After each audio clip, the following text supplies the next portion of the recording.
जनपद सिद्धार्थनगर के विकास खंड बर्डपुर में होम्योपैथिक हॉस्पिटल पूरी तरह से जर्जर हो गया है। देखने में हॉस्पिटल लगता ही नहीं है। हॉस्पिटल में ही ना आने का रास्ता है और ना ही जाने का। जल निगम द्वारा बनाई गई बाउंड्री वॉल टूटी हुई है, जिससे लोग आते जाते हैं, जहां लोग बीमारी के शिकार होते जा रहे हैं। वहीं प्रशासन पूरी तरह से मौन दिखाई देता नजर आ रहा है। हॉस्पिटल में दवाएं व डॉक्टर तो हैं, लेकिन बीमार आए तो कैसे? अस्पताल में एक अदद हैंड टू पैप तक नहीं है। डॉक्टर व कर्मचारी को पीने के लिए पानी खुद घर से लेकर आना पड़ता है। जहां कहावत तो सही कही गई है, मजबूरी का नाम महात्मा गांधी। ग्रामीणों को इलाज तो करवाना ही है, लोग किसी भी तरह से जाते हैं इलाज करवाने। अस्पताल पर नाम ही नहीं लिखा गया है, बैनर लगा भी है तो पूरी तरह से फट भी गया है, लेकिन कोई भी इस पर ध्यान नहीं दे रहा है। अस्पताल में ना के बराबर खिड़कियां हैं, ना के बराबर दरवाजे हैं। खिड़की है वो भी टूटी पड़ी है, जिससे कोई भी आकर चोरी कर सकता है। होम्योपैथिक प्रभारी ने बताया है कि कई बार शिकायत की गई, लेकिन आज तक इस पर कोई ध्यान नहीं दिया। आश्वासन सिर्फ मिलता रहा, लेकिन कार्य नहीं हुआ। वहीं जिला होम्योपैथिक चिकित्सा अधिकारी डॉक्टर सूर्य प्रकाश मणि त्रिपाठी ने बताया है कि इस मामले को संज्ञान में लिया जाएगा। उच्च अधिकारियों को सूचित किया गया है। वर्षा खत्म होने के बाद इसका निवारण किया। मैं यहाँ पर प्रभारी चिकित्सा अधिकारी की पोस्ट में हूँ और ये राजकीय होम्योपैथिक चिकित्सालय परसानगर है। यहाँ पे देखी जा रही है बाउंड्री वॉल नहीं है, रास्ता नहीं है, कैसे आप लोग आते जाते हैं? रास्ते में पानी भरा हुआ कीचड़ है, तो इसलिए हम लोग ईंटा जुड़वा दिए थे उसमें, उसी से मरीज भी आते थे, उसी से हम लोग भी आते थे। इसकी सूचना दी गई वीडियो साहब को, उन्होंने आश्वासन दिया कि जल्दी इसका काम करा दिया जाएगा। खिड़कियाँ नहीं हैं, टूटे हुए हैं, कोई चोरी होती है, कुछ होती है, इसका जिम्मेदार कौन होगा? अब इसके लिए सर शिकायत लिखी गई डिपार्टमेंट को, डिपार्टमेंट ने डीएम साहब को दिया। बार बार शिकायत की गई, लेकिन अब तक इसके बारे में कोई कार्रवाई हुई नहीं है सर। तो मरीज आखिर यहाँ आएंगे कैसे जब रास्ता नहीं? अब मरीज के लिए तो बहुत ही मुश्किल है सर। पता लगा जेंट्स हैं तो आ सकते हैं, लेकिन अगर लेडीज़ को लाना और मरीज हमेशा बीमार की स्थिति में होता है, उसके लिए तो आवागमन अस्पताल तक होना चाहिए। यहाँ तक कि उसके गेट तक होना चाहिए कि सीधे मरीज को लाया जा सके। और यहाँ इस चीज़ के लिए बहुत ही दिक्कत है सर। हॉस्पिटल है, वहाँ पे जाने की सुविधा नहीं है, न की सुविधा नहीं है, लोगों को आने में बहुत दिक्कत है। इस पर आप क्या? मैं उस अस्पताल का कई बार निरीक्षण किया हूँ और उस समस्या से मैं वाकिफ़ हूँ और इस समस्या का उच्च अधिकारियों को संज्ञान में लाया गया है उस समस्या के बारे में, और बरसात के बाद उसका निराकरण हो जाएगा और समस्या का समाधान जल्द से जल्द हो, इसके लिए मैं प्रयासरत हूँ। क्या नाम है सर, क्या पद है आप? मैं डॉक्टर सूर्य प्रकाश मणि त्रिपाठी, जिला होम्योपैथिक चिकित्सा अधिकारी। दीनदयाल उपाध्याय की जयंती पर सिद्धार्थनगर में गरीब कल्याण दिवस मेले का आयोजन किया गया, जिसमें कई विभाग का स्टॉल लगाकर प्रदर्शनी की गई। जिले के बासी बीआरसी परिसर में एक दिवसीय गरीब कल्याण मेले का आयोजन किया गया, जिसके मुख्य अतिथि प्रदेश के स्वास्थ्य परिवार कल्याण मंत्री जय प्रताप सिंह रहे, जिसमें वन विभाग, स्वास्थ्य विभाग, कृषि विभाग, बाल विकास योजना, आयुष्मान भारत, उज्ज्वला योजना सहित कई विभाग के स्टॉल लगाकर प्रदर्शन किया गया। इस मौके पर ज्वाइंट मजिस्ट्रेट बासी जग प्रवेश वीडियो बासी संबंधित सभी अधिकारी व कर्मचारी सहित बीजेपी के कई नेता भी मौजूद रहे। वहीं प्रदेश के स्वास्थ्य मंत्री द्वारा स्टॉलों का अवलोकन किया गया और सरकार द्वारा दिए गई योजनाओं के बारे में लोगों को बताया गया। वहीं समूह सखी, उज्ज्वला योजना, अंत्योदय कार्ड सहित कई लाभार्थियों को प्रशासित पत्र दिया गया। गरीब कल्याण मेले में स्वास्थ्य विभाग द्वारा कोविड-19 का टीका लगाया गया। वहीं मेले में आए छोटे छोटे बच्चों को मंत्री ने अपने हाथों से गर्भवती महिला को फल दिया, 1 वर्षीय बच्चों को अन्नप्राशन कराया। वहीं इस मौके पर मीडिया से रूबरू होते हुए स्वास्थ्य मंत्री ने बताया कि पंडित दीनदयाल उपाध्याय की जयंती, बीजेपी के संस्थापक के अवसर पर गरीब कल्याण दिवस मेले का आयोजन किया गया। ये प्रदेश के 863 ब्लॉकों पर आज किया जा रहा है। हमारी पार्टी के संस्थापक कार्य शुरू से ही उद्देश्य की सरकार द्वारा जो भी लाभकारी योजनाएं हैं वह गाँव के हर गरीब को मिले, और ये तभी संभव हुआ जब हमारी सरकार बनी 2014 में केंद्र में और 2017 में प्रदेश में। तभी से हम लोगों ने ये कार्य शुरू किया। सौभाग्य योजना के तहत बिजली कनेक्शन, उज्ज्वला योजना के तहत गैस, सामुदायिक शौचालय, राशन कार्ड, विधवा वृद्ध पेंशन, प्रधानमंत्री आवास, किसान सम्मान निधि योजना, आयुष्मान भारत सहित सभी योजनाओं का लाभ देने के लिए यह मेला कराया गया। आयोजन किया गया। इस मेले का मूल उद्देश्य क्या था और ये कब तक चलता है? मेले का मूल उद्देश्य ये हमारे पंडित दीनदयाल उपाध्याय के जयंती के अवसर पर, और जो हमारे भारतीय जनता पार्टी के संस्थापक थे उन्हीं के नाम पर ये गरीब कल्याण योजना ये प्रारंभ किया गया पूरे प्रदेश के 863 ब्लॉकों पर। इसका उद्देश्य ये भी है कि हमारे संस्थापक ने उसी समय तय किया था अपने संकल्प पत्र में भी कि गांव में रहने वाला जो अंतिम व्यक्ति होगा उसको हर प्रकार का गरीब से जुड़ा हुआ जितना भी लाभ है, जितने भी योजनाएं हैं, उसका लाभ उनको मिलना चाहिए। और ये तभी संभव हुआ जब भारतीय जनता पार्टी सरकार में बनी 2014 में केंद्र सरकार में और 2017 में उत्तर प्रदेश सरकार में। ये सारे योजना हम लोग ने लागू करके नीचे स्तर तक, जिसमें आपका गैस से लेके शौचालय, आवास, सौभाग्य योजना के अंतर्गत विद्युतीकरण और किसान सम्मान योजना, आयुष्मान भारत, वृद्धा पेंशन के विभिन्न प्रकार के जो होते हैं, दिव्यांग वाला, ये सारी चीज़ें हम लोग ने इसको सुनिश्चित किया कि क्रियान्वयन इसका नीचे गांव के परिवारों तक ये पहुँचे और उनका लाभ हो, उनका जीवन स्तर बढ़ेगा। इसलिए ये मेला कराया जा रहा है। आज यहाँ कई प्रकार के स्टॉल भी लगाए गए थे, आपके द्वारा कुछ प्रमाण पत्र भी दिया गया। किन किन लाभार्थियों को किस चीज़ का प्रमाण पत्र कितना दिया? बिजली का बिल और तमाम ऐसी चीज़ें हैं जो उसमें जोड़ा जाएगा। तो महिला सशक्तिकरण एक बहुत बड़ा एक नया योजना जिसको हम लोग चाह रहे हैं कि महिलाएं अपने पैर पर खड़ा होकर अपना खुद का आजीविका बढ़ाएं, इसके लिए ये सब किया जा रहा है। सिद्धार्थनगर जनपद के ब्लॉक परिसर में बड़े ही धूमधाम से पंडित दीनदयाल उपाध्याय की जयंती मनाई गई। भाजपा नेताओं व कार्यकर्ताओं ने बड़पुर ब्लॉक परिसर में पंडित दीनदयाल उपाध्याय की प्रतिमा पर माल्यार्पण कर दीप जलाकर उनके व्यक्तित्व को नमन किया गया। भाजपा विधायक श्याम धनी राही ने कहा कि पंडित दीनदयाल उपाध्याय ने जो सपना देखा था कि समाज के हर व्यक्ति के पास सुविधाएं उपलब्ध हो, वह सपना आज साकार हो रहा है। उन्होंने कहा कि भाजपा उनके आदर्शों व उनके विचारों को आत्मसात कर आगे बढ़ रही है ताकि समाज के लोगों को कल्याणकारी योजनाओं का लाभ मिल सके। वहीं पंडित दीनदयाल की जयंती सिद्धार्थनगर मंडल के हर वार्ड के प्रत्येक बूथ पर बूथ कमेटी अध्यक्ष नेतृत्व में सदस्यों द्वारा मनाई गई। सभी कार्यकर्ताओं ने पंडित के आदेशों पर चलने का संकल्प लिया। इस कार्यक्रम में भाजपा के समस्त कार्यकर्ता एवं पदाधिकारी उपस्थित रहे। आज ऐसे महामनीषी पंडित दीनदयाल जी का जन्मदिन है। उनके जन्मदिन के अवसर पर भारतीय जनता पार्टी ने निर्णय लिया कि आज समाज में तमाम ऐसे पिछड़े लाइन में खड़ा होने वाले व्यक्ति हैं और पंडित दीनदयाल जी का सपना था कि जो अंतिम लाइन में खड़ा होने वाला व्यक्ति है उसे उठाने का काम किया गया और उनका प्रमुख विषय था अंत्योदय। अंत्योदय के माध्यम से उन निरीह ऐसे लोगों को जोड़कर उन्हें भोजन मुहैया कराया जाए। ये उनका संकल्प था।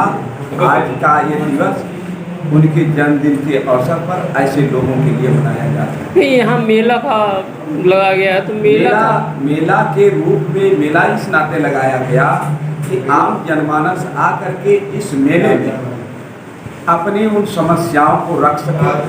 जैसे कृषक हैं तो उनका स्टॉल लगा हुआ है, उनके कृषक पे कैसे वो अपने फसल को दूना करें, ये सब उससे संबंधित ऐसे लोग उन कृषकों को उस नीति से जोड़कर और उनको कैसे हम दुगना करेंगे फसल, उसको बताएंगे। इस टाइप से तमाम मैंने स्टॉल लगे हुए हैं। नमस्कार, आप देख रहे हैं केबीपीएन न्यूज। आपके साथ मैं हूं वैशाली वर्मा। इस वक्त की बड़ी खबर। सेवा और समर्पण अभियान के तहत भारतीय जनता युवा मोर्चा के तत्वाधान में हिडौन सुमन ब्लड बैंक में रक्तदान शिविर का आयोजन किया गया, जिसमें युवा मोर्चा के कार्यकर्ताओं ने रक्तदान कर अपनी सहभागिता सुनिश्चित की। युवा मोर्चा जिला उपाध्यक्ष भूपेंद्र गुर्जर ने बताया कि प्रधानमंत्री नरेंद्र मोदी के जन्मदिन के उपलक्ष्य में युवा मोर्चा संपूर्ण प्रदेश में सेवा और समर्पण अभियान चला रखे हैं, जिसमें विभिन्न प्रकार के आयोजन किए जा रहे हैं। युवा मोर्चा के जिला कार्यकारिणी सदस्य गौरव चतुर्वेदी ने बताया कि हिडौन स्थित सुमन ब्लड बैंक में आयोजित रक्तदान शिविर में युवा मोर्चा के कार्यकर्ताओं ने बढ़ चढ़कर हिस्सेदारी ली, जिसमें ब्लड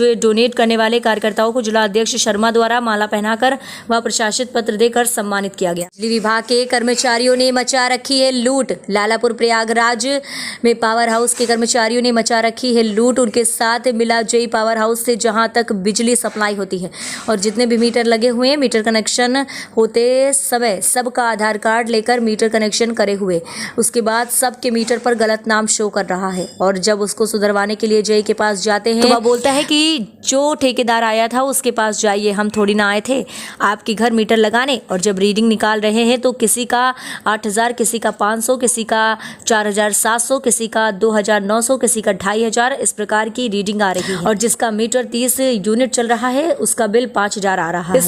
किस प्रकार की रीडिंग हो रही है। और यहाँ पर बिजली विभाग के जई आशीष कुमार बिना कनेक्शन के कई गांवों में ट्यूबवेल चलो बाते हुए उठगी, तहरार, बसहारा, तरहार, सोनौरी और उन उनसे सालाने में पैसा लेते हुए बोलते हैं कि तुम कनेक्शन मत लो, तुम ट्यूबवेल चलाते रहो, हम देख लेंगे। और अब बिजली विभाग को क्या चाहिए, गरीबों को जहां तक हो सके उन्हें न्याय दिया जाए और उनका नाम सुधरवाया जाए और उनके मीटर की समय पर रीडिंग करके बिल जमा कराया जाए। और बिजली विभाग से मेरा यही कहना है कि तार को हटा करके केबल खींची जाए, क्योंकि जब तक केबल नहीं खींची जाएगी तब तक ग्रामवासियों को कटिया मारकर लाइट की चोरी से जलाते रहेंगे। और अधिकारियों को अपनी ड्यूटी पर डटे रहना चाहिए। किसी अधिकारी को भेजा जाए और चेक कराया जाए कि यहाँ के आसपास के गांव हैं लालापुर, भटपुरा, अमिलिया, मेहरा, सेमरी, भिलोरी, गोइसरा, उटगी, इसी तरह के और भी गांव हैं। सभी जगह यहाँ के कर्मचारी इसी तरह काम कर रहे हैं।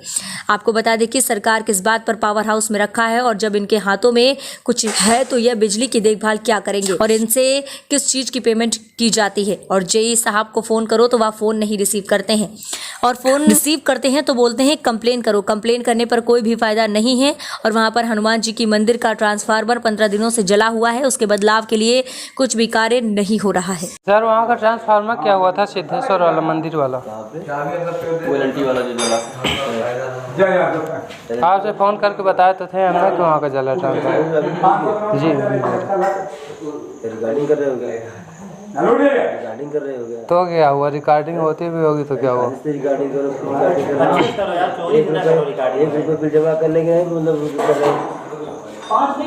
नहीं तो वहाँ का ट्रांसफार्मर क्या हुआ था, आपसे बोले थे, आप कहीं बन गया, अभी तक बना नहीं था। गारंटी का पैसा करेगा तब होगा। अच्छा, पकड़े 10 मीटर है। सवा प्रधान के डोंगल से 5.5 लाख रुपए निकाले, ग्राम सचिव ने धोखाधड़ी करके। जनपद लखीमपुर खीरी के नकहा ब्लॉक की ग्राम पंचायत सरसवा की महिला प्रधान मंजू के साथ ग्राम विकास अधिकारी दुर्गेश नंदनी द्वारा धोखाधड़ी करने का मामला सामने आया है। डीपीआरओ से ग्राम पंचायत सरसवा के प्रधान मंजू के पुत्र सोनू ने शिकायत की है और कहा है कि सेक्रेटरी दुर्गेश नंदनी ने डोंगल नहीं दे रही है। बाद में कार्यालय में डोंगल चेक किया गया तो पता चला कि उसके खाते में से 5,45,000 रुपए निकाला गया है और निजी फर्म के नाम पर लाखों रुपयों का भुगतान कर दिया गया। आपको बता दें जिसकी प्रधान को कोई जानकारी तक नहीं है।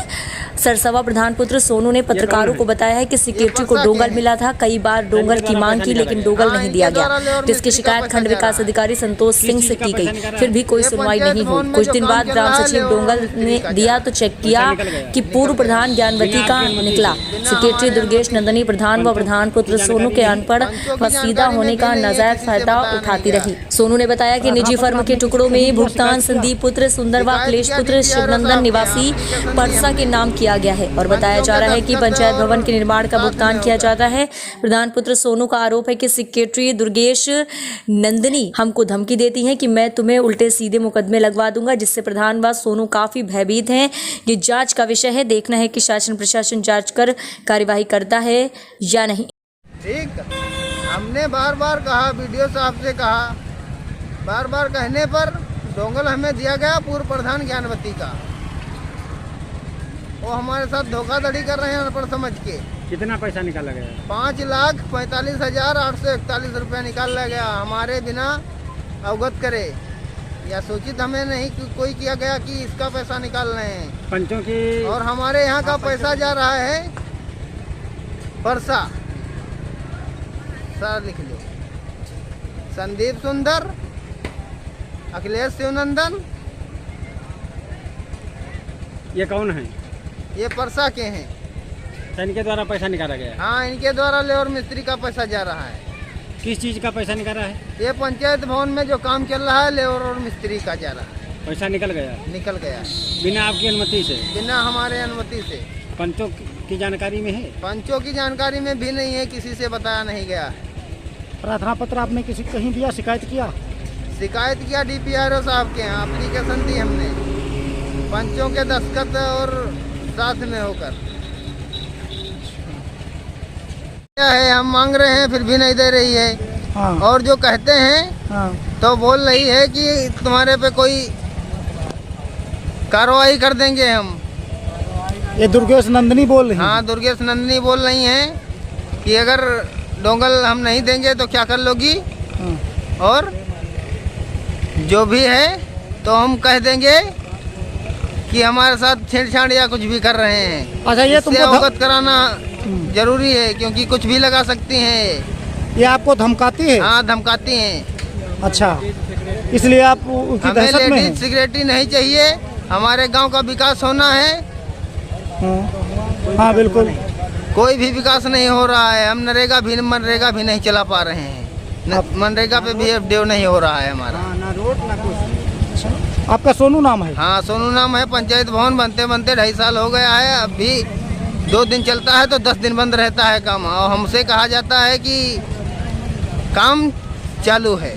अच्छा, आपकी माता जी का क्या नाम है? मंजू। प्रदेश सरकार द्वारा लगातार प्रदेश की जनता के लिए नई नई योजनाएं बनाकर लोगों को लाभान्वित करने के लिए प्रयास किया। केंद्र सरकार ने किसानों के लिए इसका शुरुआत किया, जिसमें प्रदेश के सभी जिले में इस कार्यक्रम का आयोजन किया जा रहा है, जिसमें किसानों के लिए मेला लगाकर उनको उचित दर सस्ता सामान उपलब्ध हो सके। आज जिले के सभी विकास खंड में इस मेले का आयोजन किया जा रहा है। विकास खंड में लोगों की जरूरतों के लिए सामानों के स्टॉल लगाए गए, जिसमें स्वास्थ्य से लेकर अन्य जरूरी सामानों को रखा गया। आपको बता दें कि किसानों को उनकी जरूरत के सामानों की जानकारी दी जा रही है और उसकी उपयोगिता के बारे में जानकारी दी जा रही है। चिकित्सा अधिकारी मानवेंद्र पाक अपने कर्मचारियों के साथ लोगों को जानकारी दी। इस मौके पर विकास खंड अधिकारी ने कहा कि केंद्र सरकार की पहल पर राज्य में इस तरह का कार्यक्रम का आयोजन सभी विकास खंडों में किया जा रहा है, जहां गरीब किसान कल्याण मेले के माध्यम से गरीबों तक सुविधाएं पहुंचाने का कार्य योजना को किया जा रहा है, जिससे उनको सस्ता और उपयोगी सामान मिल सके। सरकार की इस योजना को लोगों तक पहुंचाने का हर संभव प्रयास कर रही है। विकास खंड में इस मेले के माध्यम से लोगों को प्रधानमंत्री आवास योजना, शौचालय, स्वच्छता की भी जानकारी दी गई, जिससे ग्रामीण क्षेत्र के लोग सरकार की योजनाओं का लाभ उठा सकें। आज गरीब कल्याण दिवस का आयोजन किया जा रहा है आप लोगों का, तो क्या उद्देश्य है सर इस दिवस का और किस तरीके की योजनाएं इसमें शामिल है? देखिए, शासन द्वारा गरीब कल्याण मेला 25 तारीख को आज सुबह 9:30 बजे से आयोजन करने का हमें निर्देश हुआ था, जिसमें ब्लॉक स्तरीय जो भी व्यवस्था होती है, जैसे कि कोविड टीकाकरण के संबंधित प्रोग्राम, कार्यक्रम अधिकारी के संबंधित, या फिर एग्रीकल्चर माइक्रो इरिगेशन के संबंधित, या फिर उसके अलावा आवास हो गया, अम्बेडकर परियोजना हो गया, और वृद्धावस्था पेंशन, निराश्रित महिला पेंशन, इन सब की व्यवस्था हमने यहाँ पर एक सिंगल पॉइंट प्रोग्राम, अलग अलग ऑफिसेज में ना जाने की बजाय जो भी लाभार्थी हैं उनको एक ही जगह सारी व्यवस्था मिल जाए, इस मेले का आयोजन उसके लिए किया गया है। और लाभार्थियों को यहाँ बुलाया भी गया है, कुछ को हमने हस्तांतरण भी करेंगे अभी, और दिव्यांगजन के 2 लोगों को हम लोग अपना दिव्यांग सर्टिफिकेट भी देंगे। सरकार वह जो गरीब के उत्थान हेतु सोचे व कार्य करे। भारत के विकास गरीबों के विकास से ही संभव हो सकता है। सरकारी योजनाएं गरीबों के उत्थान हेतु समाज के निचले गरीबों को सीधे लाभ देना सरकार का एकमात्र लक्ष्य है। सुब्रत पाठक जी के द्वारा कलेक्ट्रेट परिसर में पंडित दीनदयाल उपाध्याय जी की जन्मतिथि के अवसर पर कल्याण मेले का शुभारंभ फीता काटकर एवं दीप प्रज्वलित करते हुए उपस्थित जनता को व्यक्त किया। उन्होंने मेले का शुभारंभ करने के उपरांत विभिन्न विभागों द्वारा लगाए गए स्टॉल्स का अवलोकन किया, जिन्हें विभिन्न योजनाओं का लाभ गरीब व जरूरतमंदों को देने के उद्देश्य से कैंप आयोजित किए गए थे। उन्होंने सर्वप्रथम स्वास्थ्य विभाग द्वारा लगाए गए स्टॉल का अवलोकन किया, जिसमें राष्ट्रीय क्षय रोग उन्मूलन कार्यक्रम, संचारी रोग नियंत्रण कार्यक्रम, जनसंख्या स्थिरता पखवाड़ा, आयुष्मान भारत के अंतर्गत गोल्डन कार्ड बनाए जाने हेतु कैंप सहित कोविड टीकाकरण का भी कैंप लगाया गया था, जिसमें स्वयं सांसद द्वारा अपना आधार संख्या उपलब्ध कराते हुए कोविड टीकाकरण की द्वितीय डोज लगवाई एवं पैरासीटामोल की गोली भी ली गई। आपको बता दें, इसके उपरांत उन्होंने उद्यान विभाग द्वारा आयोजित कैंप में centre of excellence for vegetables उम्रदा द्वारा बोई जाने वाली सब्जियों की पौधा का प्रदर्शन किया गया एवं उसके माध्यम से होने वाले लाभ के संबंध में भी जानकारी आए हुए कृषकों को मुहैया कराई गई। शांति भंग की संभावना में 3 अभियुक्त गिरफ्तार। वरिष्ठ पुलिस अधीक्षक लालापुर प्रयागराज के निर्देशन में अपराध एवं अपराधियों के विरुद्ध चलाए जा रहे अभियान के क्रम में क्षेत्राधिकारी 12 अवधेश कुमार शुक्ला के कुशल नेतृत्व में थाना अध्यक्ष लालापुर मनीष कुमार त्रिपाठी के मार्गदर्शन पर उप निरीक्षक शशिकांत सिंह मैं हमराही के साथ क्षेत्र में गश्त कर रहे हैं। आज शुक्रवार को मुखबरी द्वारा सूचना मिली कि ग्राम पंडुआ में 3 लोग आपस में कहासुनी व वाद विवाद मारपीट पर आमादा थे, जिन्हें हस्तक्षेपीय अपराध निवारण हेतु एवं शांति भंग की प्रबल संभावना पर गिरफ्तार कर लिया गया, जिसके तहत थाना अध्यक्ष लालापुर मनीष कुमार त्रिपाठी तत्काल सक्रियता दिखाते हुए मौके पर उप निरीक्षक शशिकांत सिंह, हेड कांस्टेबल ब्रजेश कुमार गौतम, मोहम्मद इरफान खान, राहुल पटेल, किशन चौरसिया, अंजलि यादव पहुंचकर अभियुक्त अभियुक्तों को गिरफ्तार कर लिया गया। आपको बता दें, थाना लालापुर जनपद प्रयागराज को गिरफ्तार कर माननीय उपजिला मजिस्ट्रेट बारा के यहाँ भेजा गया। सूरत कस्बे में रीट परीक्षाओं के आयोजन को लेकर तैयारियों में प्रशासन जुट गया है। आगामी 26 सितंबर को होने वाली इन परीक्षाओं के लिए कस्बे में 3 अलग अलग परीक्षा केंद्र बनाए गए हैं, जिसमें हिडौन सिटी डिप्टी किशोर लाल ने केंद्रों का अवलोकन किया। राजकीय उच्च माध्यमिक विद्यालय के कार्यवाहक प्रधानाचार्य दिनेश चंद्र मीणा व परीक्षा प्रभारी लक्ष्मण प्रसाद मित्तल ने जानकारी देते हुए बताया है कि सूरत कस्बे में 3 परीक्षा केंद्र बनाए गए हैं, जिनमें राजकीय उच्च माध्यमिक विद्यालय में प्रथम पारी में 199, द्वितीय पारी में 199 छात्र छात्राएं रीट की परीक्षा देंगे, जिसमें विशेष बात यह है कि 2 ब्लाइंड छात्र रीट पेपर देंगे। इनको दोनों को अलग अलग कमरों में सुव्यवस्थित व्यवस्था की गई है, जिनको परीक्षा टाइम से भी 50 मिनट अलग से दिए जाएंगे। विद्यालय में 9 कमरों में व्यवस्था की गई है। प्रत्येक कमरे में 24 छात्र छात्राएं रीट की परीक्षा में शामिल होंगे। प्रत्येक कमरे में 24 छात्र छात्राएं रीट की परीक्षा देंगे। सभी कमरों में 2 वीक्षक लगाए गए हैं और परीक्षा केंद्रों पर 2 सुपरवाइजर लगाए गए हैं। वह विवेकानंद टीटी कॉलेज में प्रथम पारी में 300 व द्वितीय पारी में भी 300 छात्र छात्राएं रीट की परीक्षा देंगे। प्रत्येक कमरे में 24 छात्राएं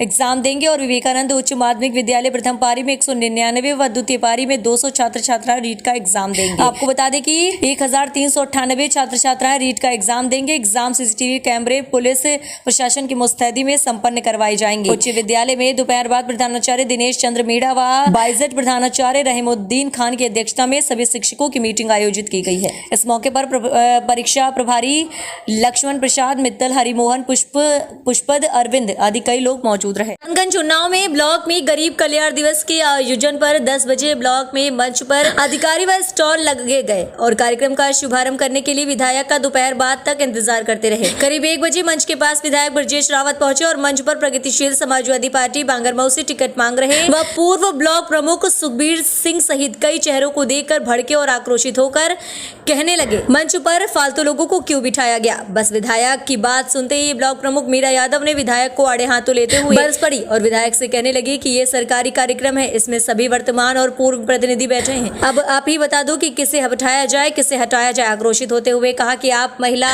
ब्लॉक प्रमुख का अपमान करने आए हैं। ब्लॉक प्रमुख के तेवर देख वहां से विधायक निकल गए। विधायक को आक्रोशित देख कार्यक्रम आयोजक डीसी मनरेगा राजेश डॉक्टर विधायक को मनाने के लिए पीछे पीछे दौड़ने लगे, जिस पर विधायक ने कहा कि प्रशासनिक अधिकारियों से पावर सीज करने के लिए अपील करूंगा। पूर्व ब्लॉक प्रमुख धीरेन्द्र ब्रह्मचारी ने विधायक पर तानाशाही का आरोप लगाते हुए कहा है कि मातृशक्ति का अपमान करते हुए सारे अधिकारियों को अपने पीछे लगा लिया।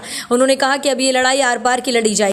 10 बजे विकास खंड कार्यालय में उपस्थित होने हेतु अनुरोध किया गया था। माननीय प्रमुख जी समय से उपस्थित हो गई और 1 बजे तक कार्यक्रम की शुरुआत नहीं की गई। कारण क्या है? यह सारे सवाल हैं और ऐसे सवालों में आप मातृशक्ति जो बैठी हुई है, योजनाओं के जो लाभार्थी बैठे हुए हैं, इन लोगों का अपमान करके आप अधिकारियों को लेकर के इधर उधर घूम रहे हैं, तो शायद आज से निर्णायक जंग की शुरुआत होगी। हम अपने बीडीसी सदस्य और प्रधानों के साथ मिलकर के इनकलाब और जिंदाबाद बोलेंगे। अगर विधायक जी की इतनी तानाशाही चलेगी तो आप लोगों से अनुमति लेकर के ब्लॉक प्रमुख पद से इस्तीफा भी दिलाने का काम करूंगा। मैं बीडीसी सदस्य हूं। मैं अपने ब्लॉक प्रमुख से यह अनुरोध कर लूंगा कि जहां पर महिलाओं की सम्मान न हो और विकास योजनाओं के लिए अधिकारियों के पास चर्चा करने का समय न हो, वहां पर जब हम अपने सम्मान की रक्षा नहीं कर सकते तो हम बीडीसी और प्रधान के सम्मान की क्या रक्षा करेंगे। तो मैं इस्तीफे पर भी सारे सदस्य मिल करके बैठ करके विचार करूंगा और आर पार के संघर्ष की लड़ाई करूंगा। जय हिंद। गरीब कल्याण मेला द्वारा सभी कल्याणकारी योजनाओं का लाभ जन सामान्य तक पहुंचे। जन सामान्य का सर्वांगीण विकास ही गरीब कल्याण मेले का उद्देश्य। मोहम्मद अध्यक्ष जिला पंचायत समाज में अंतिम पायदान पर खड़े व्यक्तियों के जीवन में सर्वांगीण विकास ही अंत्योदय है। मोहम्मद विधायक सरकार की जन कल्याणकारी योजनाओं से पात्रता के आधार पर लोगों को किया जा रहा है लाभान्वित। जिले में संबंधित विभागों द्वारा संचालित जन कल्याणकारी योजनाओं से जन जन को पात्रता के आधार पर किया जा रहा है। विकास अधिकारी गरीबों के उत्थान हेतु सरकार है प्रतिबद्ध। मोहम्मद मोहम्मद, सदस्य राज्य कर्मचारी आयोग, जन के उत्थान हेतु सरकार है। श्रावस्ती में 25 सितंबर एकात्मक मानववाद और अंत्योदय के प्रेरणा महान विचारक एवं प्रखर राष्ट्रवादी पंडित दीनदयाल उपाध्याय जी की जयंती पर मुख्यमंत्री योगी आदित्यनाथ ने जनपद गोरखपुर में माल्यार्पण एवं कोटि कोटि नमन करते हुए कल्याणकारी योजनाओं का लाभ जन जन तक पहुंचाने के लिए गरीब कल्याण मेले का शुभारंभ किया।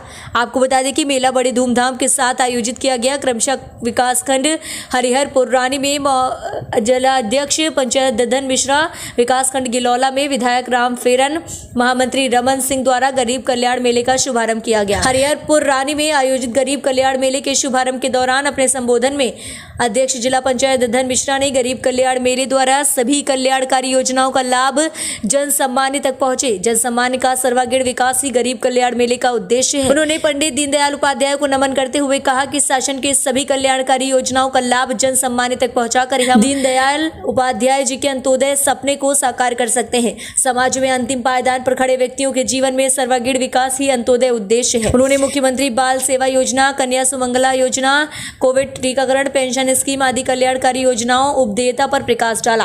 विकासखंड गिलौला में आयोजित गरीब कल्याण मेले के शुभारंभ के दौरान विधायक राम फेरन पांडे ने कहा कि समाज में अंतिम पायदान पर खड़े व्यक्तियों के जीवन में सर्वांगीण विकास ही अंत्योदय है। उन्होंने कहा कि भारत स्वतंत्र होने के बाद बड़े बड़े विकास के साथ छोटे छोटे विकास पर भी हम ध्यान देकर सर्वांगीण विकास को अवतरित कर सकते हैं। आज सरकार बेटियों के जन्म से विवाह तक के सभी चरणों को विभिन्न योजनाओं द्वारा कुशलता एवं खुशहाली के साथ सरकार कर रही है। विकासखंड जमुना में आयोजित गरीब कल्याण मेले के शुभारंभ के दौरान जिला अध्यक्ष महेश मिश्रा ने कहा कि देश एवं प्रदेश सरकार द्वारा जन जन के उत्थान हेतु प्रतिबद्ध है। उन्होंने कहा कि गरीब मेला द्वारा एक ही छत के नीचे सरकार के सभी कल्याणकारी योजनाओं के बारे में जानकारी और सुविधा प्राप्त करना एक सराहनीय प्रयास है। इस दौरान मुख्य विकास अधिकारी ईशान प्रताप सिंह ने कहा कि जिले में संबंधित विभागों द्वारा संचालित जन कल्याणकारी योजनाओं से जन जन को पात्रता के आधार पर संतृप्त किया जा रहा है। गरीब कल्याण मेले के शुभारंभ के दौरान राज्य कर्मचारी आयोग श्यामलाल वाल्मीकि ने कहा कि देश एवं प्रदेश सरकार गरीबों के उत्थान हेतु प्रतिबद्ध है। उनके हित में सरकार द्वारा विभिन्न जन कल्याणकारी योजनाओं का संचालन कर पात्रों को लाभान्वित किया जा रहा है। विकासखंड इकोना में आयोजित गरीब कल्याण मेले के शुभारंभ के दौरान प्रमुख मिथिलेश पांडे ने कहा कि देश एवं प्रदेश की सरकार गरीबों के उत्थान हेतु प्रतिबद्ध है। इसके लिए सरकार द्वारा तमाम योजनाओं का संचालन कर लोगों को लाभान्वित किया जा रहा है। विकासखंड सिरसिया में आयोजित गरीब कल्याण मेले के शुभारंभ के दौरान जिला महामंत्री रमन सिंह ने कहा, सरकार समाज में बड़े आखिरी पंक्ति के व्यक्तियों के उत्थान के लिए प्रतिबद्ध है। मेले में मुख्य अतिथि के रूप में पधारे जिला पंचायत अध्यक्ष, विधायक, जनप्रतिनिधि गणों द्वारा लाभार्थियों को प्रधानमंत्री आवास की चाबी, दिव्यांगजनों को ट्राईसाइकिल सहित अन्य योजनाओं से पात्रों को लाभान्वित किया गया। जनपद के सभी विकास खंड में आयोजित गरीब कल्याण मेले के कार्यक्रम के अंतर्गत प्रधानमंत्री आवास, मुख्यमंत्री आवास, स्वच्छ भारत मिशन, व्यक्तिगत शौचालय के लाभार्थियों को स्वीकृति पत्र का वितरण, निराश्रित महिला पेंशन, दिव्यांग पेंशन, वृद्धावस्था पेंशन, पात्र परिवारों को राशन कार्ड तथा खाद्यान्न, मुख्यमंत्री सामूहिक विवाह योजना के अंतर्गत पात्र लाभार्थियों को सहायता राशि, राष्ट्रीय ग्रामीण आजीविका मिशन के अंतर्गत समूहों को सहायता, धात्री महिलाओं व बच्चों का स्वास्थ्य परीक्षण एवं पोषाहार का वितरण किया गया। विकासखंड हरिहरपुर रानी में आयोजित गरीब कल्याण मेले में उपजिलाधिकारी शिवदयान पांडे, परियोजना निदेशक खंड विकास अधिकारी शिशिर वर्मा, तहसीलदार नारायण सिंह एवं विकासखंड सिरसिया में आयोजित गरीब कल्याण मेले में मुख्य चिकित्सा अधिकारी भार्गव, जिला उपाध्यक्ष उदय प्रकाश, उपनिदेशक कमल कटियार सहित संबंधित विभागों के अधिकारीगण एवं लाभार्थियों का जन सैलाब उपस्थित रहा। नकहा ब्लॉक पर आयोजित भव्य मेले में गरीबों का हुआ कल्याण, जनप्रतिनिधियों ने किया ब्लॉक पर गरीब कल्याण मेले का शुभारंभ। जरूरतमंदों को योजनाओं की मिली सौगात, अफसरों ने बताया योजनाओं के फायदे।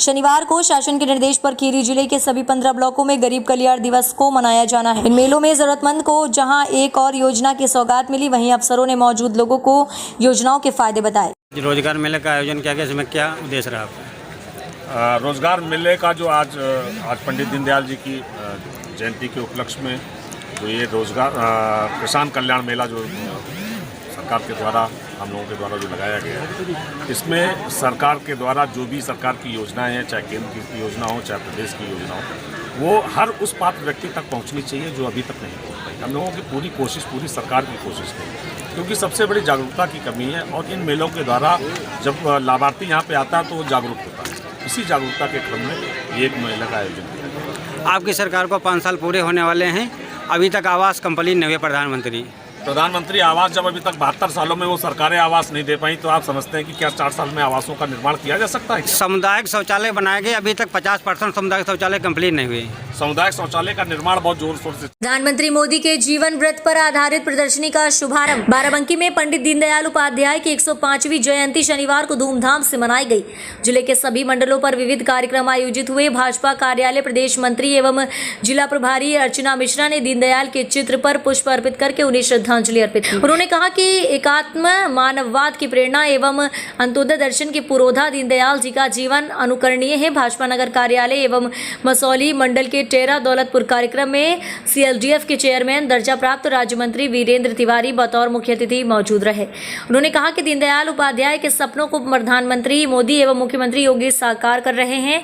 भाजपा की सरकारों में किसान, गरीब, दलित, पिछड़े, शोषित, वंचित महिलाओं, बुजुर्गों, युवाओं के उत्थान के साथ गांव व शहर का समग्र विकास हुआ है। कहा कि जरूरतमंदों तथा सरकार की योजनाएं बिना किसी भेदभाव के पहुंचाई जा रही हैं। ये भी कहा कि सुशासन के बल पर केंद्र सरकार की 41 योजनाओं को लागू करने में उत्तर प्रदेश देश में नंबर 1 पायदान पर पहुंच गया है। तिवारी ने कोविड प्रबंधन में प्रदेश सरकार की सराहना करते हुए कहा कि वैक्सीनेशन और टेस्टिंग में यूपी देश में नंबर 1 है। इस अवसर पर जिला अध्यक्ष शशांक कुशमेश, अलका पटेल मौजूद रहे।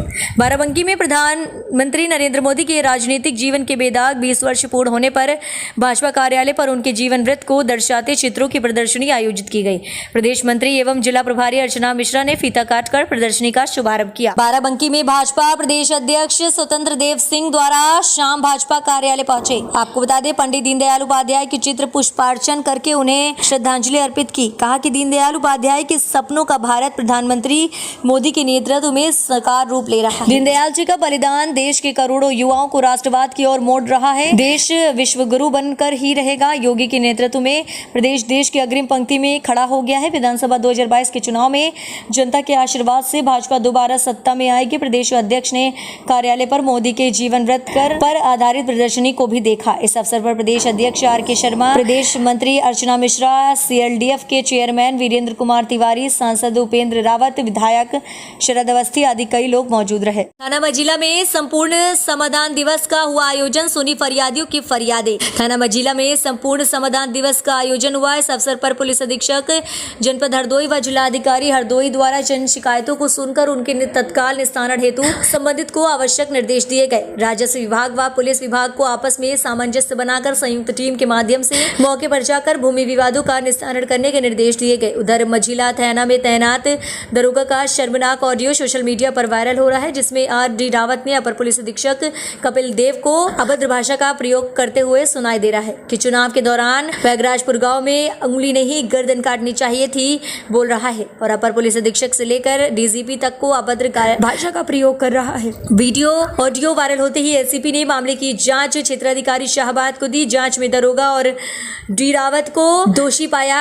SP अजय कुमार ने दरोगा को निलंबित कर दिया। आगे की जांच CO सिटी हरदोई को सौंपी गई है। रामकोला बलुआ मेन चौराहे और स्नातन विश्व मंदिर जाने वाले रास्ते के बीच में ये ट्रांसफार्मर लगा हुआ था, जिससे यहाँ रहने वाले स्थायी नागरिकों, दुकानदारों के बीच एक भय बना हुआ था, क्योंकि आए दिनों उस ट्रांसफार्मर में एक शॉर्ट सर्किट होता रहता था, जिससे वहाँ के लोगों के जान माल का खतरा बना हुआ था। कब वो ट्रांसफार्मर ब्लास्ट और वहाँ के उपस्थित लोगों को मौत के आगोश में ले जाए, ये कोई नहीं जानता था। इस ट्रांसफार्मर को वहाँ से हटवा के किसी सुरक्षित दूसरी जगह स्थायी रूप से स्थापित करने के लिए मैंने विद्युत विभाग के उच्च अधिकारियों, प्रशासन को मौखिक और लिखित ज्ञापन देकर 4 महीने पहले ही अवगत करा दिया गया था और प्रथम और अति प्रयासों के बाद आज 25 सितंबर को हमारी मेहनत रंग लाई और वहां से ट्रांसफार्मर हटाकर सुरक्षित जगह स्थायी लगा दिया गया। अब वहां के लोगों में खुशी देखने को मिल रही है, जो उनके चेहरे पर झलक दिख रही है। मैं इस उत्तम कार्य के लिए रामकोला के JE और भी विद्युत विभाग के अधिकारियों, कर्मचारियों, जो आपने जान पर खेलकर इस ट्रांसफार्मर को हटवाया, और अपने पत्रकार बंधुओं को भी बहुत बहुत बधाई, जो इस नेक कार्य में मेरा भरपूर सहयोग प्रदान किया।